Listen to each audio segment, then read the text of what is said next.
আপনাদের গরুর দাম অনেক বেশি রাখেন আপনারা। এবং এটা খুবই কমন ধারায় হয় যে আপনাদের কি হয়, গরুগুলা কালারের কারণে গরুর দাম বাড়িয়ে দিচ্ছে।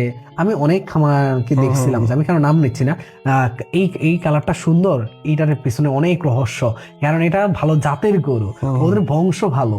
এটা কখনো কি দামের উপর ডিপেন্ড করে যে এটার বংশ ভালো যার কারণে দাম বেশি হবে, কালার সুন্দর যার কারণে দাম বেশি হবে, দেখতে সুন্দর যার কারণে দাম বেশি হবে? এইটা আপনারা তো অনেক বড় পার্থক্য তৈরি করে ফেলেন আমাদের নর্মাল কাস্টমারদের সাথে একটা অন্য কাস্টমারদের। অবশ্যই এখানে পার্থক্য থাকবে, মানে খামার থেকে, এই জন্য আমি বলি না সবাইকে খামার থেকে গরু কিনতে। খামারটা আমরা একটু এক্সক্লুসিভ, আমাদের খরচটা অনেক বেশি। বাজারে আপনি যাবেন যে লাল গরু বা সুন্দর গরু আর একটা ডিসকালার গরু, আপনার প্রাইসে অনেক পার্থক্য থাকে কেনার সময়। এটা আপনি শার্টের ক্ষেত্রে দেখেন না, আপনি নিউ মার্কেটের একটা শার্ট, একটা বসুন্ধরা সিটি বা যমুনা ফিউচার পার্কের শার্ট কি একই প্রাইসে বিক্রি হয়? না। সো গরুর ক্ষেত্রেও এই ডিফারেন্সটা ডেফিনেটলি থাকবে, প্লাস ব্রিডের বিষয় থাকে। একটা সুন্দর লাল শাহিওয়াল গরু, হ্যাঁ, ওইটার সাথে একটা দেশি গরুর কি কখনো তুলনা হবে? প্রাইসেও হবে না, ওইটার মেনটেনেন্স যে খরচ। আচ্ছা আচ্ছা আচ্ছা।